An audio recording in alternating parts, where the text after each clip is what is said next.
pledge allegiance to the flag of the United States of America, and to the republic for which it stands, one nation, under God, indivisible, with liberty and justice for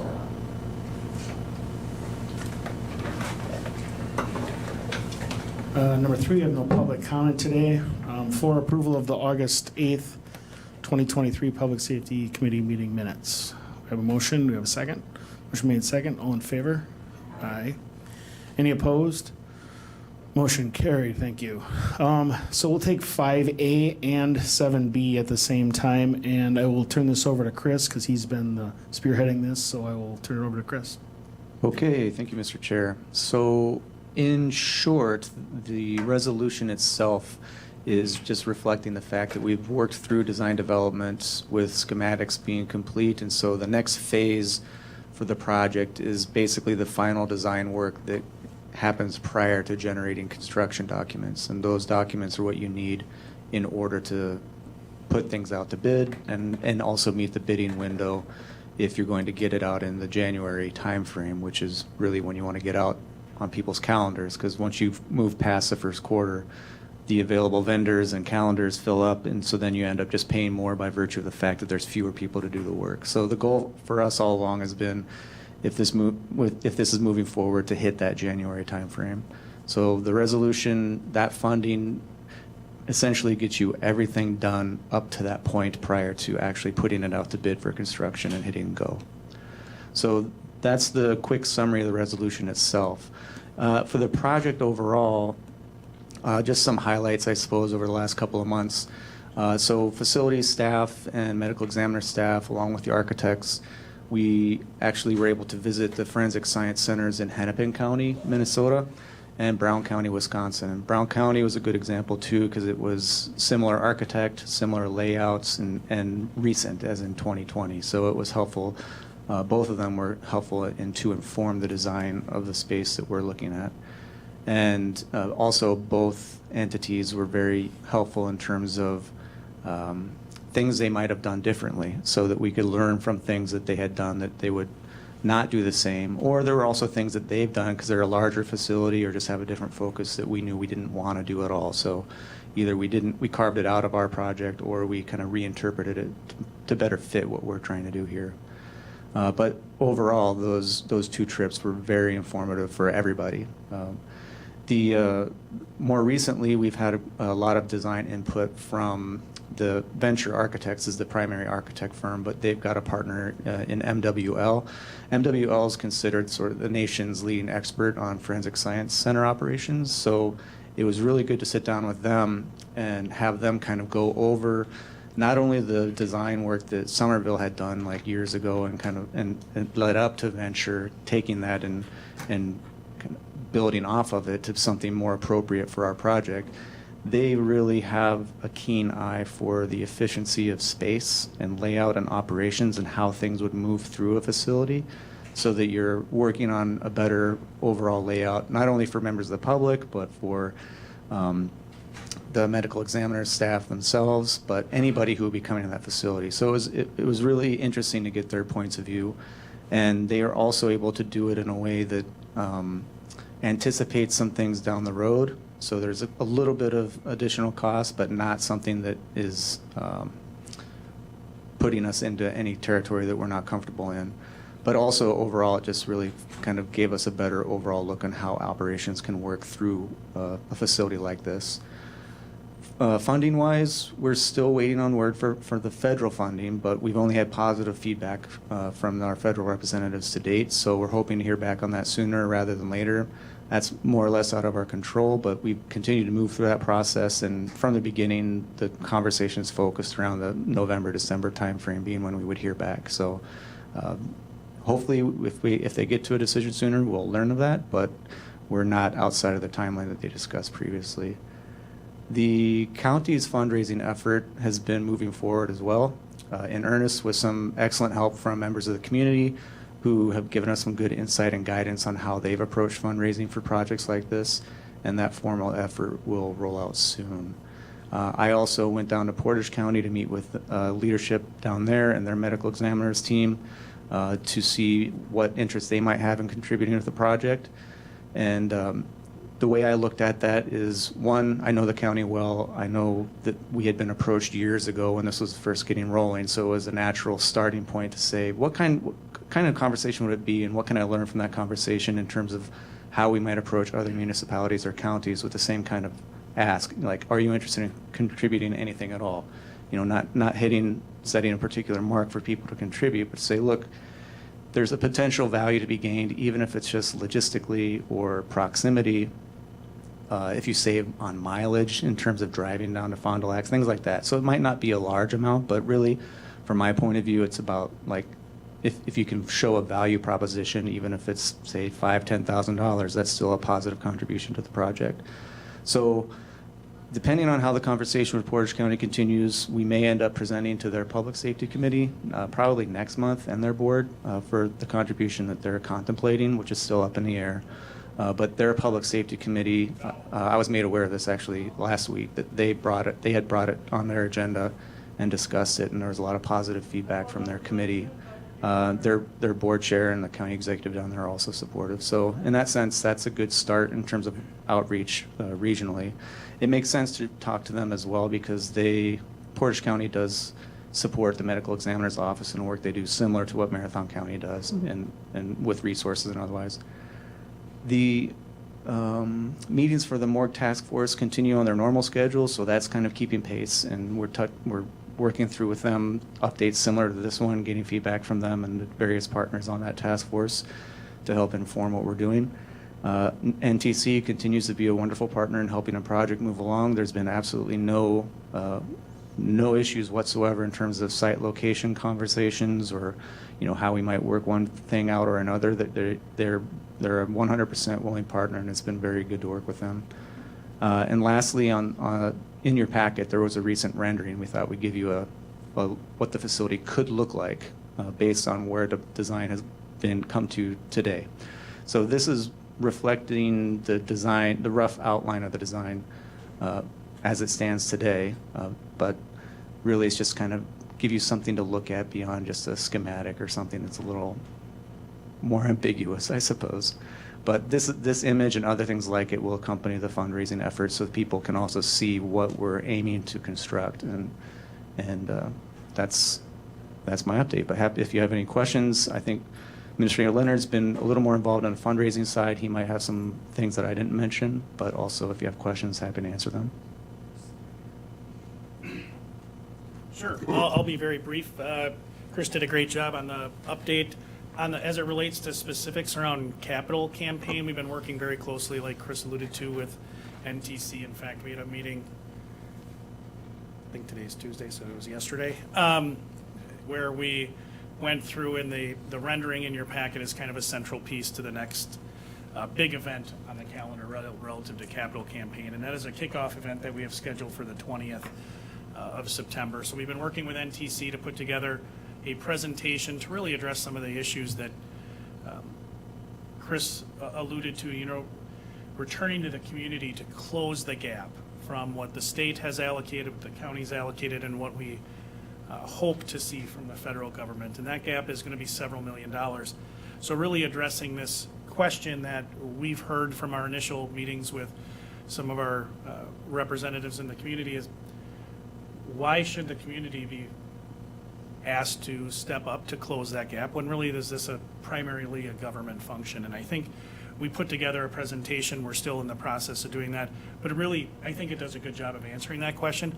The short phrase we're going to be turning to, and I hope all of you can use in your context with the people is this is more than a morgue.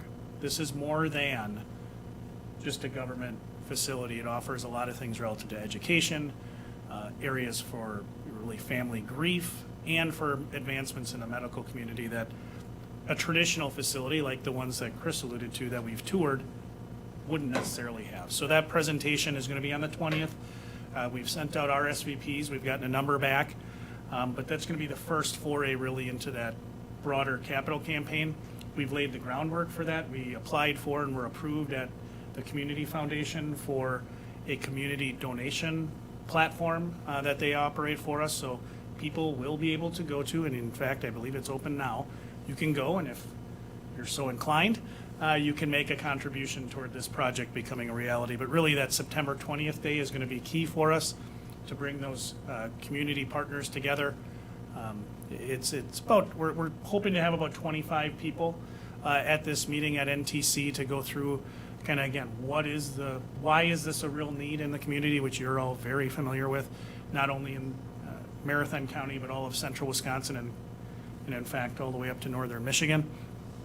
But why also should the community see this as a really important project to support? But as Chris alluded to, couldn't be more happy with working with NTC. They are really a great partner. I'm excited. I think if we can find a way to close this gap and make this happen, it's going to be a huge asset, not only for us, but really for all of, it's not even just central Wisconsin, it's the entire state, because it'll alleviate some of the workforce pressures that Jess has spoken to before. So that's kind of where we're at on a capital campaign side. We haven't really kicked off the opportunity to give, but if you are so inclined, I certainly can send that link out to you. Happy to answer any questions. Have any community members, or not community members, but anybody reached out hearing about it and gave you any positive feedback towards maybe donating? We've had a lot of positive feedback. We haven't had anyone step up and say, hey, here's $250,000 or $500,000 to make this happen. That's what we're really hoping through this meeting on the 20th to tell people more about the project. They've heard a lot about it, but I do think the feedback we've gotten, which is really focusing our comments on how this is more than just a government facility, right? You know, the mandated service section of this is pretty limited. It's really addressing forensic pathology for cases involving law enforcement or unexplained deaths. All the other stuff that really takes this facility and makes it something that's really unique, not only in the state of Wisconsin, but regionally, those are the things we need to do a good job of answering those questions. Because, as I alluded to before, people, it'd be like asking for donations, you know, for a new jail. People are gonna be like, why are we funding this? This is a core government function. We don't generally ask for donations for roadway improvements. This is different, and we need to do a good job of articulating that difference.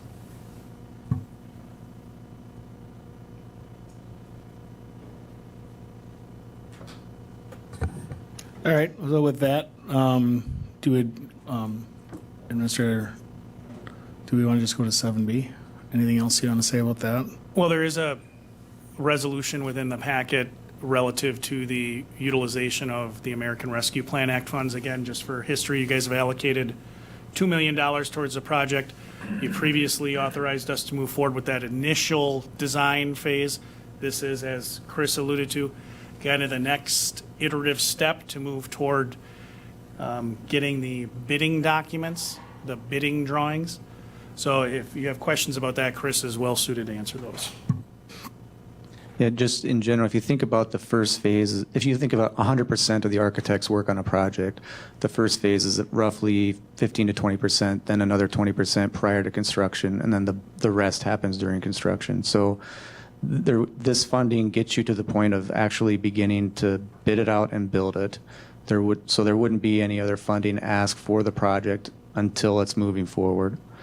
But this gets you to that point where you've got construction documents in hand. You can go out to the world and say, what are your bids? And then go from there. But obviously, we're also looking at more of a hard bid situation given the funding. It's not something that we aren't sure of. You know, we have that target goal based on the funding allocations available to us. Okay, so I'd like to make a motion to approve the resolution authorizing the expenditure of ARPA funds for Phase 2 design services for the Regional Forensic Science Center project. We have a motion on the floor and a second. Supervisor Mask with a second. Any further discussion? All right, with that, all in favor? Aye. Any opposed? Motion carried. Thanks, guys, for the update. I'll talk with you later about the public safety in Portage County. Did you want me to possibly go down there for that? Chris? You good? To be determined. All right, well, let me know. All right. Operation functions required by statute, ordinance, resolution, or policy, none. 7, education presentations, committee discussion. Update from the sheriff's office on budget preparations. With that, I'll turn it over to Sheriff Bill. Were you going to get us started, Lance? Sure, I'll kick it off with 3 sentences, maybe. They'll probably have a lot of semicolons. So I hope you all brought your copy of the 2023 budget message, where I talked about the focus on the jail being perhaps driven more by our ability to staff the jail than worry about court processes relative to inmates. Well, 2023 has proven me to be a very good foreteller of the future. But in all honesty, we've had really good meetings with Chad and his staff talking about the sheriff's office budget, and that is a driver, as you've heard before. So we want to, I thought it was important to have Chad come along with Sandra and give you an update kind of as to what they're seeing in the region, because of course we don't exist in a vacuum here in Marathon County. We're impacted by things that happen in the general workforce and certainly in the specific workforce relative to sheriff's office operations. So he'll walk you through that. The bottom line up front, I think we're in a pretty good spot with respect to the sheriff's office budget. We still have to have a follow-up meeting as we work through our first budget with our new software system, which is a challenge in and of itself. But I wanted to give Chad the opportunity to kind of give you a lay of the land and be able to answer any questions you might have. I think we want to approach this at kind of a high level, but we can, if you've got questions, we can try to drill into as many things as you want to talk about. But the challenges we're facing at our office are not any different than what we're facing across the state. I just spoke with the sheriff of Columbia County yesterday on another issue and learned from him that it's not just his jail that's a challenge, it's actually the road too, where he's struggling to find deputies just to fill deputy positions. So it is the industry. What I can tell you is we talk about it in the context of the budget. When I met with Lance to lay out our budget priorities moving into the new year, I thought it was only right that I share with him that we are at a crisis level with our staffing in the jail. We're currently 14 short. We just hired 1, and we have a few that we have some interest, but we don't have applications. When we were 14 short, I came to Lance and said, we've got 2 applications right now. And that's all we had for 14 positions. So we've had a lot of outreach we've been doing. We've been working with county administration on how to do some creative recruiting, and that is ongoing. The challenge we have is if we continue to lose staff at the rate that we are, we're going to have to make some really hard decisions, and they're very expensive decisions. So what I came to Lance with was 2 options, and I'm not suggesting that we do this option I'm going to tell you about first, which is there may come a point in time where we have to house out the vast majority of our inmates. And that would require closing the juvenile center. And if you remember when we met with you about the secure detention center, we talked about how we wanted to make that cost neutral. Well, I'm here to tell you that we've not only made it cost neutral, we're actually doing incredibly well out there, incredibly well in that business. And that's helping us accomplish some of the goals at the adult facility. But if we can't get staff, I'm going to be forced with a decision to have to close that in order to bring the staff here just to meet our core function, and that is to run the adult jail. That's what I'm mandated to run by statute. That's what I'm mandated to run by the state constitution. Yes. How many people are actually staffing each shift right now? It all depends. Here we're about what, 6 or 7? We have minimum requirement of 8 and 6 right now. So 8 is from 6 in the morning until 10 p.m. And then at night from 10 p.m. to 6 in the morning, the minimum requirement is 6. And in general, we're operating at the minimums all the time. Sandra, could you use the microphone because we're on Sure. public access? The minimum requirement from 6 a.m. until 10 p.m. is 8, 10 p.m. until 6 a.m. is 6, and we are operating at minimums pretty much at all times. One thing we've also been doing in order to augment the staff in the jail is we've actually been having road deputies come in and cover shifts, but they're doing that at overtime. Since October, from October to May, we spent about $100,000 in overtime just filling open shifts within the jail. Now, if we can't get our staffing up, if we can't hire people, we may have to house out upwards of 200 inmates a day. If we do that, that line item is about $3.285 million to do that. We currently budget about $700,000 to do it. So it's imperative that we get our staffing where it needs to be so that we can run both facilities. So when we came in and met with Lance on our budget, we said that that is our goal. We're going to build a budget that envisions us continuing to work diligently in order to get the staff that we need, just like every other sheriff's office is doing, with the intention of providing him with a budget that meets those benchmarks. And in doing that, we brought him pretty much a balanced budget. We actually came in under budget because of some of the contracts Sandra's negotiated, because of some of the work that we're doing. You're going to hear about the kitchen in a little bit. When we get that vendor in here, that's going to provide some opportunity at cost savings. But I'm not coming in here to spew doom and gloom, but I think it's important that you understand that we are at a tipping point with our staffing, where if we can't get people in the door, we're going to have a problem in the new year. But that is not our end game. That is not our goal. My goal right now is when Chief Deputy Milhausen and I were working on putting this budget together for the administrator, on the day that we picked, we could have brought back every single inmate that we have housed out. If we had the staff, we could have had 0 out-of-county housing. That is our goal. That's what we want, because then we're running our operation cost neutral. In essence, it's always a cost, right? Because it's levy. Don't get me wrong, but for what we budget, we're neutral. So it's a challenge we face. It's no different than last year, but it's going to be the biggest item that we have to tackle in the new year, is getting that staffing where it needs to be.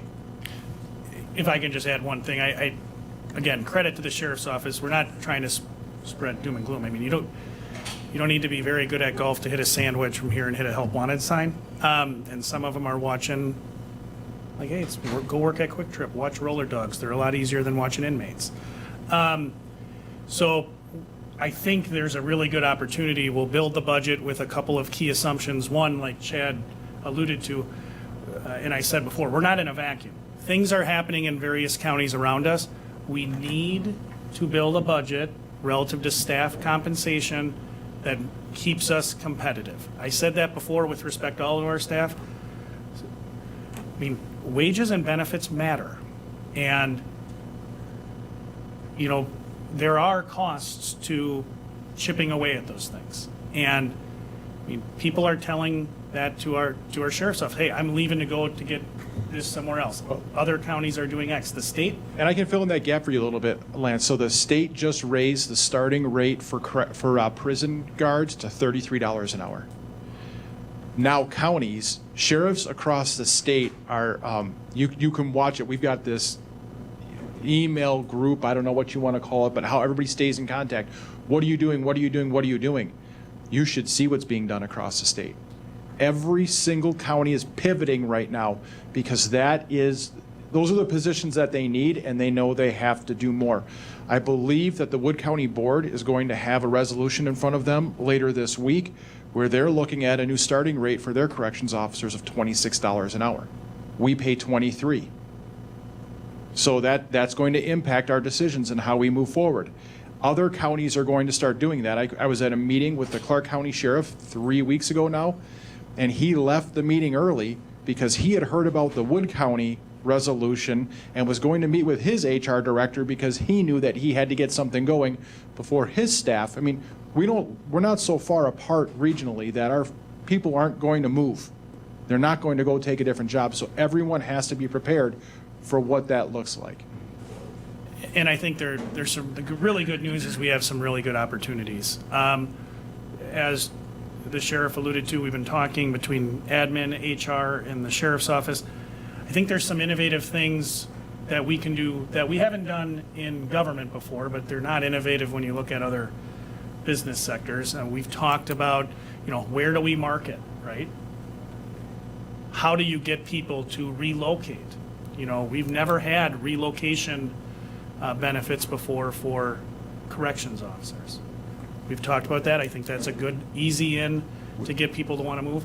Addressing the other big elephant that we've talked about in this community, it's hard to find housing. you know, for someone to move here, $26 an hour, if that were the starting wage, to say, hey, how can what does housing look like? Well, you know, addressing those other pieces, those kind of ancillary pieces, I think are the innovative things we're going to need to do, and I think we want to engage the board in doing that. And we're actually leaning on a Marine Corps recruiter right now who's helping us understand how to engage that younger generation like the U.S. military does. And he's actually come on. He's not charging us anything, and he's providing us with insight and ideas on how we start moving some of our recruiting forward. So we're looking at all these different facets in order to make sure that we're doing the right things to get people here. Yeah, and I just lastly, just talking about again the commitment to our budget that I'm going to present to the full board. I'm confident in talking with Chad, we're going to be able to do that in a way that keeps us competitive relative to wage. I'm still a little hesitant to say, I mean, there's just not enough people to fill all the jobs. And, you know, the sheriff and I have had this conversation, you know, it's not sustainable where one county raises its rate $2, the next one raises it to match, and it's just this, it's an arms race that there's really no winner. So we do need to be able to have a sustainable approach. The sheriff's office is, you know, not to spend too much time talking about the budget more broadly, but this is a microcosm of the state, of the county budget as a whole. We need to maintain our competitiveness with respect to wages and benefits, or the new world is one where people will leave. I do think there's one other really great thing that's happened that the state addressed, and that is the WRS protective status for change that's going to happen. We're going to need to do a really good job of marketing, explaining that and helping staff understand it, and also addressing a potential inequity that can flow from it. But again, our budget's going to do that. We'll talk more about that at a later date. But there's a lot of good things that I think we can have a conversation intelligently with prospective applicants to say, you should be able to see a career in corrections. I mean, the opportunity to retire at 50 years old if we can paint a path through our compensation structure where they can see a progression, a career progression, that's huge. I mean, there's not too many industries where you can say, hey, here's a pension, and the state of Wisconsin pension system, which is a very solid one in terms of overall funding. We can do that, and I think we're better suited than, quite honestly, some of our peer counties. And that is a complicated issue. We're learning more about that protected status thing. That is a very complicated issue, and it's very individual driven. So it's, but yeah, there is an opportunity there.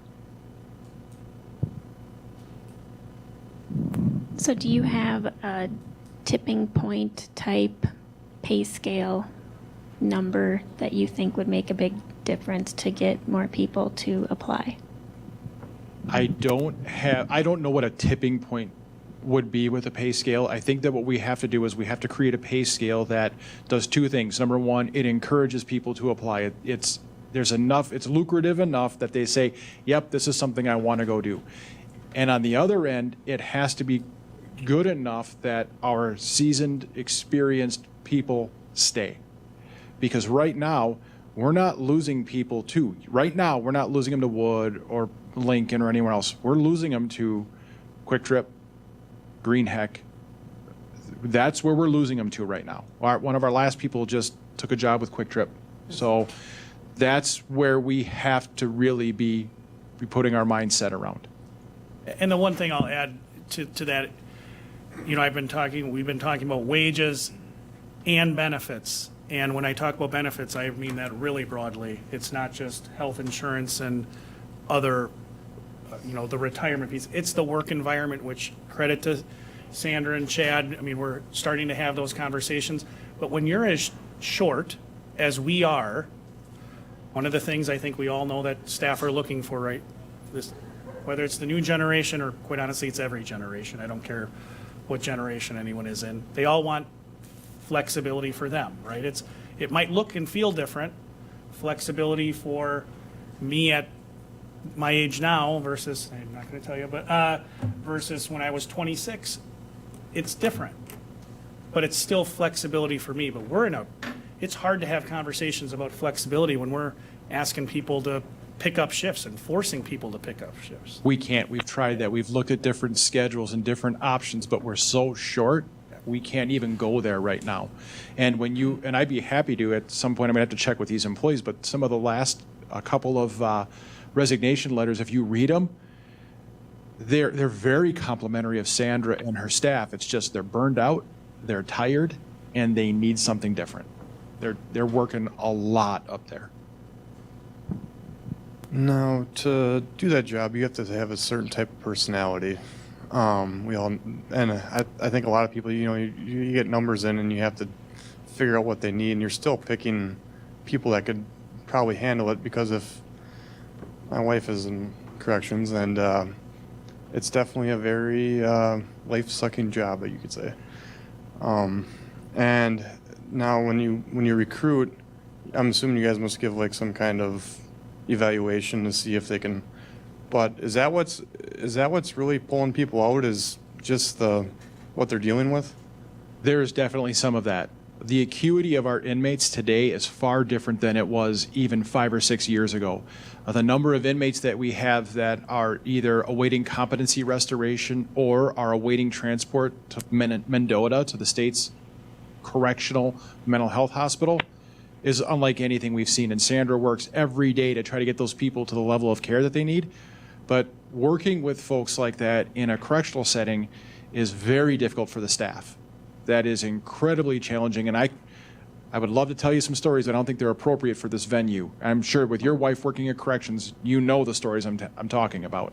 It's a tough, tough job, and it wears on them. Now, as we look to recruit folks, number one, I'd just love to see applications. We're not even getting those. But when we do and we find the right people, they go through a vetting process to make sure that they are the right fit and that they can do the job. And then we work on their resiliency while they're with us. But sometimes, that same pay for Monday through Friday doing something different, that's hard to fight. It's hard to compete against. So that's... I also think to Chad's earlier point, we're asking more than, this isn't, our current state of operations is not what we would like our operations to be. We're asking more of people than we would otherwise, which, I've certainly been in myself. I've held positions where, it wasn't that the job was something I wasn't looking for, or that I wasn't fulfilled. It was that I had too much, the expectations of one human were too much for me to do. And that's, I think, where we are. It would be great. I think we'll do a great job of bringing in people who, once they know what corrections are, we can offer them a work environment where they're supported, and they have, again, the level of flexibility they need. But right now, we're asking a lot. Like Chad said, we're asking deputies to come in off the road, which we had a conversation about. I think there's good that's come from that in terms of building that relationship. But there are asks we're making of our corrections staff, which I think there's probably no one in the room would like to be in a position more than to not make them than Sandra. She's asking a lot of people. We're asking a lot of people. We're building a budget that is a strategy. It's strategy B. It's not strategy A like Chad talked about. It's strategy B.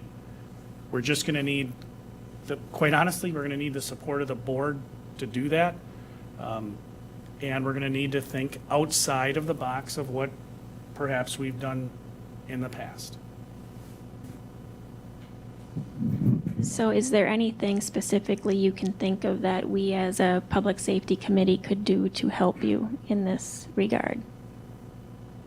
You guys go to a lot of meetings. You engage with the public a lot. Some of our recent applicants are actually people that have said that they heard me speak at an event, and that's why they applied.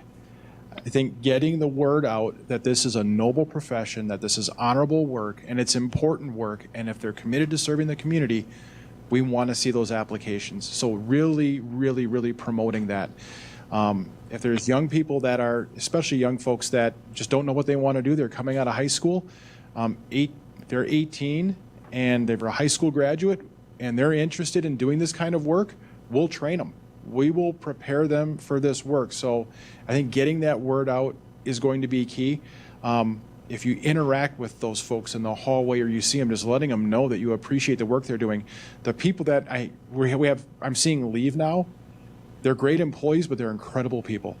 And just seeing them wore out like they are and leaving, it's really disheartening. So I think just acknowledging the important work that they do is key as well. One thing that it was enlightening for me to hear that you don't necessarily think of based on the shifts that we have and how we stagger those. The shifts that we're asking employees to work in the jail, it is 77 more days off than an 8 to 5 Monday through Friday. I mean, let that sink in.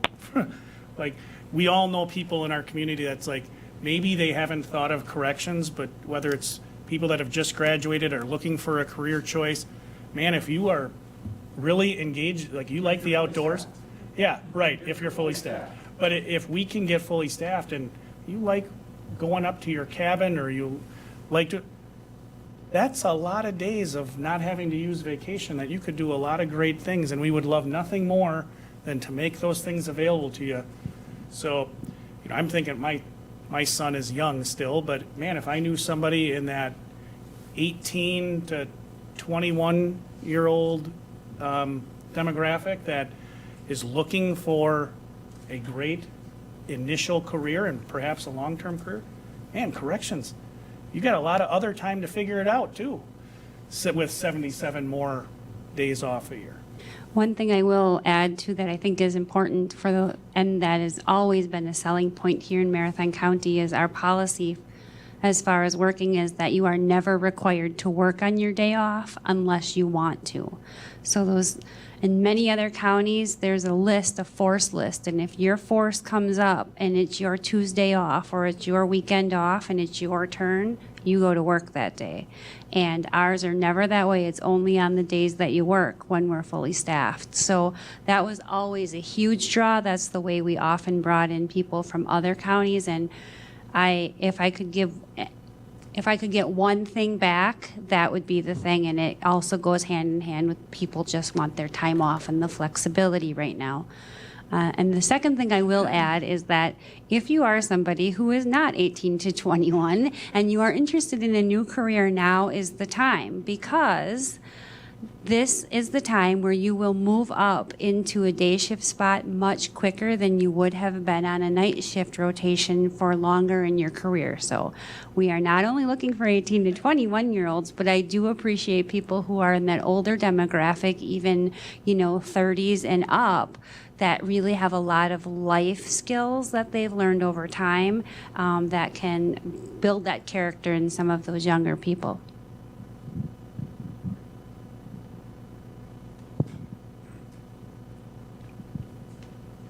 I just had a thought. Do you guys ever go out to high schools and stuff and talk to, you know what I mean, engage the younger generation to see if they get to get more interest in? We do. We've actually got a team that goes out to the high schools. We're working on creating an apprenticeship program where we can't get the kids physically into the jail until they're 18. But once they are, they can come in and start working and actually get them into the job, almost like you would any other skill set. I know that I've got a friend whose son, 17 years old, started doing plumbing work down in the Fox Valley, and that's how he got into it when he graduated from high school. He's back off and working full time. So we're working on a similar program. The other thing we do is we get out to the National Guard, for crying out loud, Armory. And we're trying to meet with them. We've done that in the past, and we're trying to renew that relationship with the National Guard to meet with some of those folks, because the recruiter reminded us of that, and he said, a lot of those folks have the same mindset, they're driven the same way, so we're trying to renew that as well. Yeah, so you said, is there a pension for for the jail? So that'd be something. What was that? What was it? So I mean, that's something that you might want to, like, for your general public, because having a pension, there's hardly any as far as like other jobs. There's very few. I think that's a huge benefit that, to advertise that. It is. We understand that. Trying to get the younger generation to understand that. And when we go places and we meet with them and we talk about it, these younger folks don't even think about that. I think about my daughters as they went into the workforce. Both of them now graduated college, and having to have the talk, which is not that talk, the talk, right? Like, you need to put into your 401k. If you don't have a pension, if they have a 401k program, you need to start making those contributions now. And I think that you're right, driving home that point that this is different than that, and this is got a lot of benefit, but young folks, they want cash in hand right now. It's different. Yeah, I think it's finding that balance, right? We can talk till we're blue in the face. To your point, though, Supervisor, I shared with Chad and with Molly, our HR director, I saw what I thought was an excellent billboard that on LinkedIn that one of my colleagues linked to, and it was a giant billboard that said, "Your mom called. She wants you to get a job with a pension." The only knock on the billboard was the county's logo wasn't big enough. I think that's something we can do better. I will say, I mean, and it's not just, it's certainly not law enforcement, it's not just state service, it's local government. There also is the challenge of, what does it mean to work in government? I'll tell you, I've had conversations with staff that, and I say it to the Board of Supervisors, your words matter just like every other individual in the community, that when someone says, "Hey, I work for Marathon County," we get one of two reactions. And one is generally really positive and the other isn't. And to the extent we can continue to message that, like Chad said, it's a noble profession. Nobody's getting into this, if we do have a new employee come through orientation, and I do new employee orientation in this room, and they explain to me that they expect to be, venture capitalists for making venture capitalist money from Silicon Valley, I say, yeah, we have to have another hard talk, which is that just isn't the case. We need to be competitive, but we're getting into this for the right reason. And to the extent you, in your conversations with the community, can say, hey, corrections is a noble profession, the same thing is true for every job we have. And channeling that kind of message of positive government service, that's when I do new employee orientation, and I know when we do recruiting events, we message that, you can go to any employer in town, and there is nobility in work. There is value in work. But if you want to make a difference in people's lives, you want to have the opportunity to do that each and every day, come work for us. Every department. From the day someone is born that they live in Marathon County till the day they pass from this earth, they interface with a county department in some way, whether they know it or not. And I think that's important. And it's certainly in corrections. I mean, we've changed from when I was a prosecutor. The things we offer in our corrections facility, Sandra and her team, trying to improve the outcomes for the inmates, it speaks volumes of our staff. And it speaks volumes of the culture we've created and the culture that came from the county board to do that. We need to tell that story in a positive way, as opposed to sometimes government gets cast in a pretty negative light. And that hasn't helped us. I can tell you just a real quick story, email today that I got from Chief Barnes at Wausau PD. He was just recently quoted in one of the local newspapers saying that we're not going to arrest our way out of the mental health problem, the substance abuse problem. One of our former corrections officers who left here for medical reasons, she can't come back and work for us. She had to leave because of a medical reason. Actually emailed him and said he was absolutely right, and talked about her experience here as a corrections officer and her interactions with the inmates, and how she's now gone out and gotten a degree in order to do counseling and therapy and some of those things, and how critically important it is that we continue to do programming in the jails. The point in telling you that is The people that work in our jails, and I'm not just talking the Marathon County Jail, the folks that work with our inmates, they make an impact on the lives of our inmates, and they make an impact on our communities. That's why I say it's not just as simple as coming up here and warehousing people and making sure they get their food and getting their meds. You can do some really great things for people as a corrections officer. When you talk about protective class and the pension retirement, I know you're talking young people, but there are a lot of people that I've talked to that are late 20s to mid 30s that don't have any retirement. And they are actually looking for jobs at that age that are going to benefit them because they're thinking about then they start thinking about retirement. And this protective class would be something you could advertise to people that are at that age range, probably a little more mature, that might be a good fit. I mean, it'd be something to advertise towards. That's why Sandra made that comment, is because other counties are starting to see that now, where an older workforce is coming in because they know that they need to have that pension, or they didn't have a 401k where they worked before, and they want to have that as they head off into their retirement years. You're absolutely right.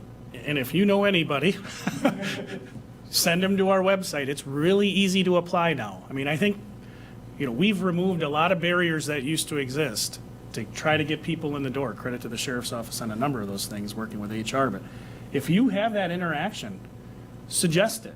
I mean, please do that. Because once we have the opportunity to tell our story and once people start to work with us, I think we can demonstrate we're a really quality employer, especially if we're able to address some of our staffing issues. And as we wrap up, unless you've got extra questions, I just wanted to come back full circle as to why we put the agenda item on, which was our budget. We worked really hard, the command staff team, my interactions with Lance, in order to present him with a budget that I believe will allow us to meet all of our goals and then give us the flexibility to start attacking some of these challenges head on as we head into the new year. So I'm confident in that, but I did want to share with you that if by some chance we have a mass exodus upstairs, we've got a problem, and you have to know that there's a price tag that goes along with that, and it's huge. So when we did the math. So I have a question. You don't train deputies at 18 years old on the job. What are your basic requirements for a deputy and the corrections officer? The state requirements are different for the two jobs. For a deputy, the state requires you to have 60 college credits and attend a basic academy. And you can get hired before the academy, and you have a year to do it for the police academy, and that's 720 hours, 17 or 18 weeks. For a corrections officer, the requirement is that you be 18 years of age, that you be in good physical health. You have to go through our pre-hire screening, and then we send you to the jail academy, which is 5 weeks long. That's it. So the law enforcement criteria is that basic minimum of 60 college credits. Corrections doesn't have that. That's the big difference. So the question keeps coming to my mind, is an 18-year-old mature enough to handle a corrections job? Not all. But we have some that are doing a really, really good job. So those get screened out?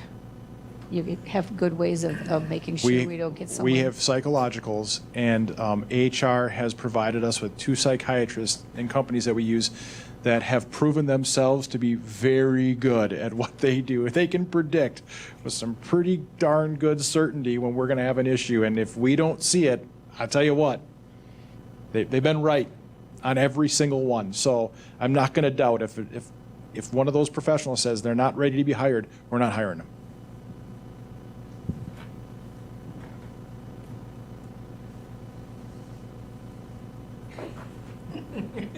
Are you done? All right, thanks. We'll move on to the 7C, jail kitchen update. So I'm somewhat reluctant to add a complicating factor to today's discussions, but nevertheless, I thought it was important to briefly update you in terms of where that overall project is at. Also, just, it's something, but there's a lot of things happening, so it's easy for it to kind of fall into the background and forget about it. But to put it shortly. The work that we're doing with the architect is ongoing, and we're making progress towards the final cost estimates, which are built off the design, so that we can get bidding documents. The bidding documents are important because we need those to go to RFP. So the timeline overall is generally okay. There's probably going to be some lead time complications with a piece of equipment or two. Maybe not. I don't know for sure until we actually know exactly what piece of equipment we're ordering. But that there is potential there, which is not uncommon these days, regardless of project. We'll also need at least a couple of weeks to run an RFP. That's the shortest turnaround time we can do for that. But once the bidding documents are available for the project, we'll run that RFP, and then we'll score and review it. And then once that is done, we'll come back to this committee to show you where we're at, and then what the funding ask would be and what the construction would look like. In addition to that, we're exploring sort of, I guess you call them stopgap measures in the meantime, looking at other kitchen spaces in the area, because we have a J.O. Meals vendor in Summit on board. They're not operating under contract yet, but they won the RFP for that to provide those services. And so if we can find a kitchen space that would work enough for them to get going sooner rather than later, then we could pull what's happening currently at North Central Healthcare away, which would alleviate some of their staffing pressures and allow Summit to get going, and then provide meals to the jail in the interim basis until they transition into the jail kitchen space itself. And so we're looking at possibilities there. The target for us in terms of when that could possibly start would be November 1st, primarily wrapped up in logistics, getting hiring done, things like that you want to have in play before you made a transition. If that can be done, we'll have to get Summit under contract. So then we would put that together as part of that RFP process, which is connected to but separate from the jail construction, or jail kitchen construction, I should say. But if we get to that point, that will come before you, and really, regardless, that's going to come before you at some point in the future, because that vendor's going to have to come online regardless. But just one, let's see, yeah.